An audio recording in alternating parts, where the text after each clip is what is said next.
Hello बच्चों, क्या हाल है। वेलकम टू उनके स्टडी क्लास टेस्ट क्लास। आज आपको समझाएंगे Newton's law of motion. Newton's law of motion कैसे है, Newton's first law of motion पढ़ते हैं।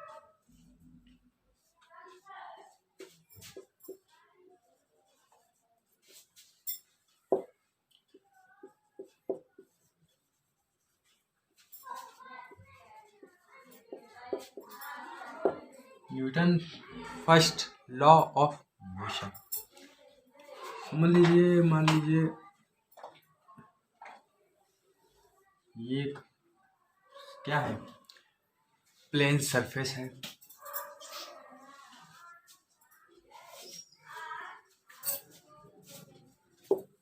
ठीक, यहाँ पे आपने एक ऑब्जेक्ट रखा। ठीक, एकदम समझ लीजिए, अपने ही लैंग्वेज में को इंटररिलेट करिएगा। थोड़ा फिजिक्स से दूर हट के समझिए इसको। समझ रहे हैं ना, तभी समझ में आएगा तीनों लॉ। इसका कुछ मास होगा। मास क्या होता है, मास क्यों फिजिक्स में लिया जाता है, क्यों वेट नहीं लिया जाता, ये भी कुछ। मास जो होता है ना, वो अट्रैक्शन होता है ग्रेविटी के थ्रू ऑन द अर्थ। मास जो है एकदम बहुत ही छोटी क्वांटिटी है, पर वेट आप लेंगे फिजिक्स में तो बहुत बड़ी बड़ी क्वांटिटी हो जाएगी। जैसे वेट इक्वल टू mg। ठीक, mg होता है मास इंटू ग्रेविटी। मतलब आपका मास कितना और ग्रेविटी ने कितना लिया है, ग्रेविटी का कितना मास लग रहा, उसको ऐड कर मल्टीप्लाई करेंगे तो आपको वेट निकलेगा। यदि अब मास देखिए, मास क्या हो जाएगा, W/। ठीक, अब समझिए मास W/g। यहाँ पे अगर आप समझ लीजिए आपका वेट कितना है, 60 kg मान लीजिए। 60, पहली बात तो kg वर्ड यूज होता ही नहीं। आप जो कहते आ रहे हैं ना kg फेजी, ये सब होता ही नहीं। वेट की आइडेंटिफाई वैल्यू है न्यूटन्स। क्या, न्यूटन्स। 60 बाई ग्रेविटी का क्या चक्कर, ग्रेविटी ले लीजिए 10 अप्रोक्सीमेटली, आपको एग्जांपल दे रहे हैं। 60 ओके, कटेगा कितना आया, 6 kg। मास को केजी में क्यों लिया, अब ये भी सवाल है। क्यों, क्योंकि फिजिक्स में कौन सी यूनिट चलती है, एमकेएस। एमके स्टोरी में समझिएगा, एमकेएस मास नहीं, मीटर किलोग्राम सेकेंड। ठीक, इसलिए मास केजी में लिया गया। यहाँ आप ग्राम नहीं लिख सकते थे, क्यों, क्योंकि ये केजी में है। ठीक, समझिए, इसलिए हम लोगों ने वेट लिया। अभी आपका कितना आया था, 6 kg वेट। ठीक, इंटू 10 कर दीजिए, कितना आ जाएगा, 60 मीटर। क्या हो जाएगा, वेट। तो बताइए 60 न्यूटन आप लिखेंगे कि उसी को मास में लिख देंगे केजी में, ये बताइए। आपको ये कैलकुलेशन में अच्छा पड़ेगा कि ये बताइए, ये पड़ेगा। क्यों, क्योंकि ये शॉर्ट वैल्यू है। क्यों, क्योंकि ये आइडेंटिकल वैल्यू है। आप इसको लिख कर इक्वेशन सॉल्व कर सकते हैं इजिली। इसको आप कितना लिखेंगे, मान लीजिए 10 टन की ही मैं दे दूंगा गाड़ी, तो उसका आप लिखते लिखते पसीना छोड़ दोगे, पर बहुत ही कॉम्प्लिकेटेड हो जाएगा। ठीक, समझ, इसलिए मैंने मास वर्ड यूज किया, ये भी कंफ्यूजन नहीं अरे। ठीक, हम क्वांटम रिलेशन से समझिए। न्यूटन्स फर्स्ट लॉ किसका है, गैलीलियो का। आप कहेंगे सर ये तो हमने न्यूटन्स लॉ ऑफ मोशन, इसका नाम कैसे पढ़ा। आपको बता देता हूँ। गैलीलियो अकॉर्डिंग 1458 ऐसे अक्रॉस टाइम इनको मतलब फांसी की सजा हो गई थी। क्यों? क्योंकि जस्टिस हो गए थे किसके? गॉड के, मतलब खिलाफ हो गए थे गॉड के, तो इसलिए इनको फांसी की सजा हो गई थी। क्यों? क्योंकि उन्होंने उस समय बताया पृथ्वी गोल गोल घूम रही है, और उस समय पृथ्वी के बारे में नॉलेज था नहीं। उनको कैसे नॉलेज पड़ा? उनको नॉलेज पड़ा through the compound telescope. Telescope के जरिए उन्होंने डिस्कवरीज की और चर्च में बताया। हालांकि आयुपेशी में भी बताया था, वो उसमें जिनेवा में पता है फिजिक्स का ब्रांच है, वहाँ पे सारा चीज डिस्कवरीज होती है, वहीं से आपकी बुक पब्लिश होती है। ठीक, तो फिर वहीं जो है एक नहीं 2 बार 3 बार इन्होंने इशारा किया ऐसे गोल गोल घूम रहे। तो भाई ग्रंथ व्रंथ में लिखा क्या है, वहाँ तो उन लोग उतना समझते नहीं थे कि ये सब होता है।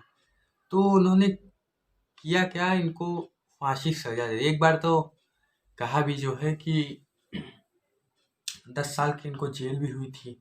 10 साल जेल में छूटने के बाद भी चर्च में गए, एक दिन मौका पाए, उंगली का इशारा किए, देख रही है वो लोग, खट्ट से उड़वा दिए गोली। वो मतलब समझ सकते हैं, तो गलत काम किया। कोई भाई डिस्कवरी कर रहा तो उसके बारे में वही नॉलेज जान सकता है। छोड़िए, ये हमारा क्या था, प्लेन सरफेस। तो फिर जब वो मर गए तो फिर उस समय न्यूटन नाम के एक साइंटिस्ट थे। न्यूटन्स की भी स्टोरी बताएंगे, अभी नहीं, अभी तो हमारा कंप्लीट करना है Newton's first law. Newton's first law में फिर उन्होंने क्या किया, वो उन्होंने उनका लॉ ले लिया, इंट्रोड्यूस किया, उनको अपना नाम दे के इंट्रोड्यूस किया। पर लॉ तो उन्हीं ने लिख दिया था। लॉ जो है पूरा लॉ गैलीलियो का था, पूरी वर्ड गैलीलियो का था, पर उसको इंट्रोड्यूस कौन किया था, समझाया कौन था? भाई जिनेवा में फिजिक्स की ब्रांच है। यहाँ पे आप समझाएंगे, मतलब आप सब डिस्कवरी आप यहाँ पे समझाएंगे तो ही आपकी डिस्कवरी जो है प्रिंटेड किया जाता है। तो उस समय तो गैलीलियो डाइड हो गए थे, तो न्यूटन उनका लॉ समझा दिए थे जिनेवा में, तो इसलिए उनका नाम दे दिया गया था। ये सब अच्छी बातें नहीं, किसी का लॉ वो करके। ठीक है, अब न्यूटन फर्स्ट लॉ में इन्होंने बताया क्या था, इन्होंने बताया कि यदि ये एक बॉडी प्लेन सरफेस पे रखी है, इस पे आप कोई मतलब फोर्स मत लगाइए, कोई फोर्स मत लगाइए। मान लीजिए नीचे तो mg लगता है, नीचे वेट मतलब एक नीचे भी फोर्स लगेगी और ऊपर भी एक फोर्स लगती है, क्या नॉर्मल रिएक्शन। तो इन दोनों के कारण ये दोनों इक्वल हो जाते हैं, इसलिए ऑब्जेक्ट अपनी प्लेस पे कांटेक्ट पे जुड़ा रहता है। ये बताइए, अगर ये कंडीशन आ जाए तब क्या होगा? नहीं, तब क्या होगा, ये कंडीशन आ जाए तो ऑब्जेक्ट जो है धड़ धड़ नीचे गिरता आ जाएगा। अरे भाई ये इक्वल क्यों हो गया? मान लीजिए, समझिए, मतलब बहुत क्लू पॉइंट बता रहे हैं। ये जो है इक्वल है तो ही तो एक जगह पे रुके हैं भाई। मान लीजिए ये गोला है, इस पे मैंने 5 न्यूटन फोर्स लगाया, इस पे मैंने भी 5 न्यूटन फोर्स लगाया, तो थर्ड लॉ के कारण क्या है, अपनी प्लेस नहीं चेंज करा। क्यों? क्योंकि equal amount of force is, मतलब इसमें लग रहा है इक्वल अमाउंट ऑफ फोर्स, समझे ना? तो इसलिए तो ये भी एक पॉइंट हमने समझ लिया कि क्यों ये रुका है। एक एक चीज बताऊंगा, ठीक है, तो क्लियर है।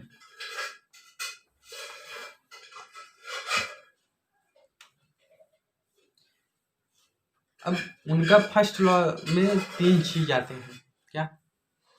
फर्स्ट, पहले तो ये समझिए उनका फर्स्ट लॉ में कितनी कंडीशन है। फर्स्ट लॉ क्या है बता दिया,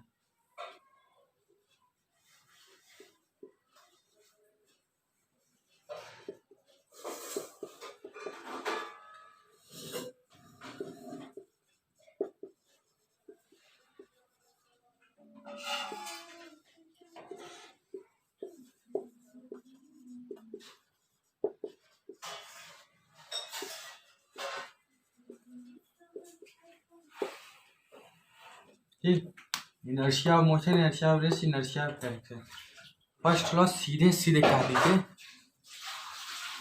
कि कोई ऑब्जेक्ट, ध्यान सुनिए, फर्स्ट लॉ क्या, कोई ऑब्जेक्ट अगर रेस्ट में है, मतलब रेस्ट में है, उस पर कोई एक्सटर्नल फोर्स मन लगाइए तो उसकी क्या मतलब उसका प्लेस चेंज नहीं होगा, उसकी प्रॉपर्टी नहीं चेंज होगी, उसका मैग्नीट्यूड नहीं चेंज होगा, समझिए ना।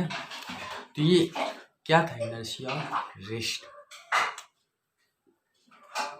ठीक, यदि इनर्शिया ऑफ मोशन समझिए, अभी आप खुद ही कहेंगे कि यही तो फर्स्ट लॉ है। इनर्शिया ऑफ रेस्ट क्या है, ऑब्जेक्ट अभी कोई भी रेस्ट में है ऑब्जेक्ट, वो अपनी फिक्स पोजीशन मतलब रेस्ट में रहना चाहता है, वो क्या, वो रेस्ट में रहना चाहता है, उस पर कोई एक्सटर्नल फोर्स मत डालिए, एक्सटर्नल फोर्स।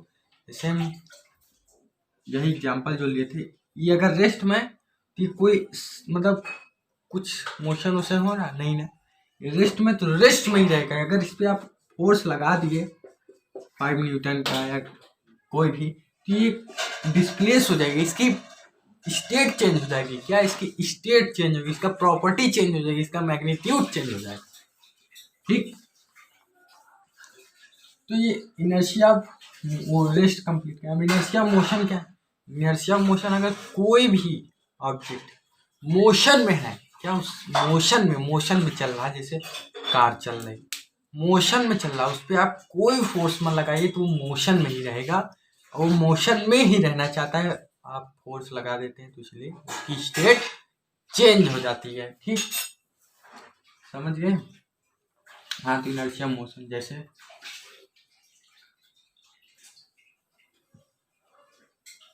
ये कार है, ठीक, ये अगर चल रही कार, तो ये कार चलेगी ही। अगर इस पे आप कोई फोर्स लगाइए, जो है कोई फोर्स मत लगाइए, कोई भी फोर्स मत लगाइए।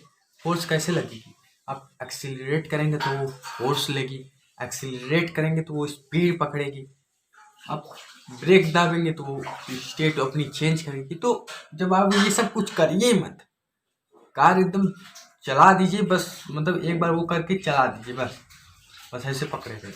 उसके बाद जो है जब कार मोशन में आ गई, ध्यान से समझिएगा, आपने उसको मोशन में लाया है, पहले तो मोशन में लाया है, ये भी आप कंफ्यूजन है। पहले आपने उसको एक्सीलरेट किया, मोशन में आ गए, फिर आप उसी स्पीड से कार को चलाइए, और कुछ मतलब इधर उधर मत करिए, कुछ मतलब ढील एक्सीलरेटर ब्रेक क्लच कुछ भी मत छूइए, वो कार चलती रहेगी, रुकेगी नहीं कभी।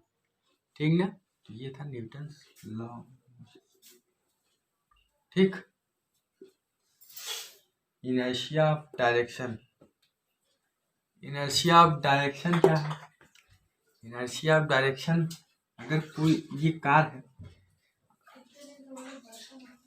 अभी इधर जो है मतलब आप जैसे इधर उधर मुड़ान आएगा, जैसे लेफ्ट राइट होता नहीं सिग्नल, आप कार को जो है मतलब राउंड ऑफ करेंगे, मतलब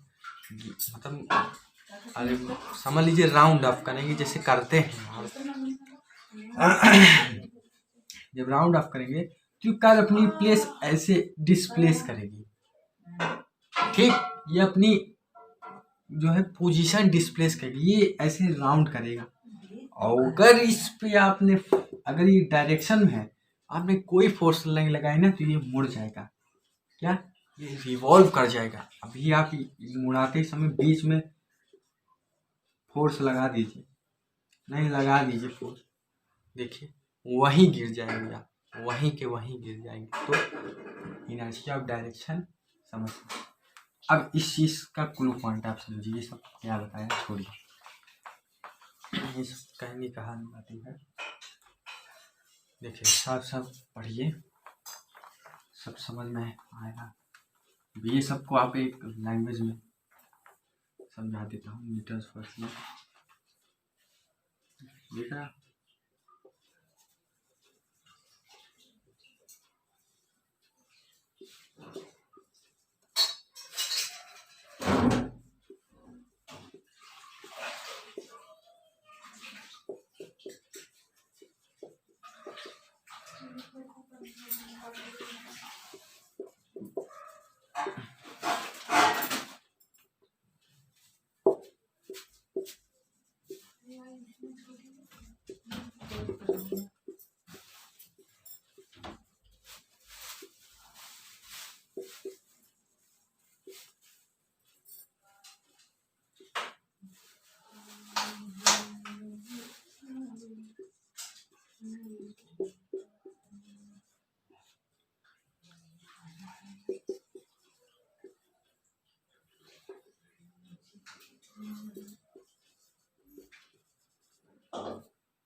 ठीक, समझिए इस चीज को। दिख रहा?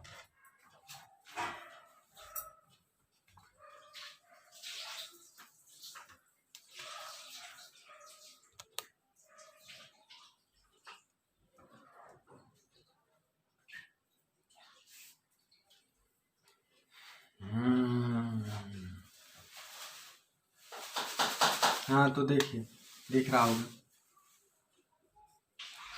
Whenever body take at rest, अगर कोई बॉडी, कोई भी बॉडी, वेनेवर का दिया है, वेनेवर मतलब कोई भी बॉडी, ठीक, कोई भी body take at rest, rest position पे और मोशन में है, डायरेक्शन चेंज कर रही है, then the body will not change their fixed state.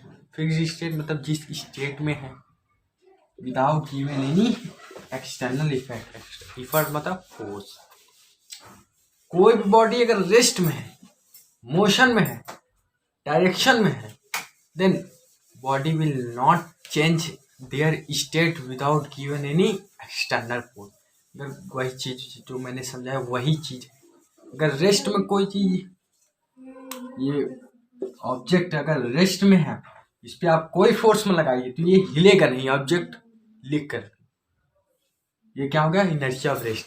Inertia motion इस ऑब्जेक्ट में, मान लीजिए पंखा, पंखा अगर चल रहा, उसको कोई फोर्स मत दीजिए तो वो चलता रहेगा, ठीक।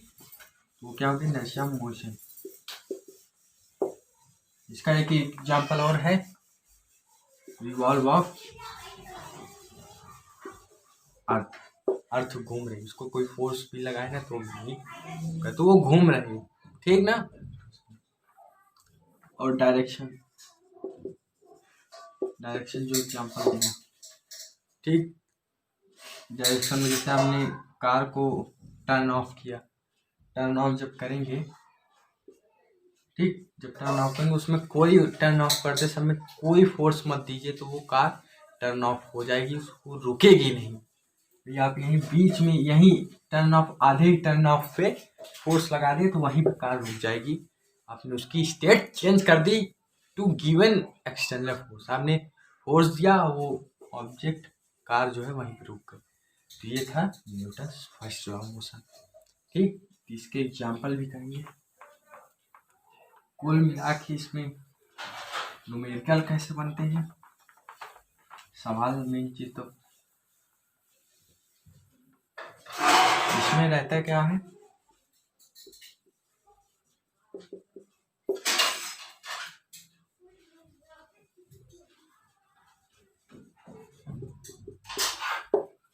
ए नेट जीरो। देखिए एफ नेट जीरो क्या, जब आप कोई फोर्स ही नहीं लगाएंगे तो ऑब्जेक्ट का प्लेस चेंज होगा, स्टेट चेंज होगा नहीं होगा, तो इसलिए यहाँ पे जीरो आ जाएगा, क्योंकि ऑब्जेक्ट का कोई फोर्स आपने नहीं लगाया।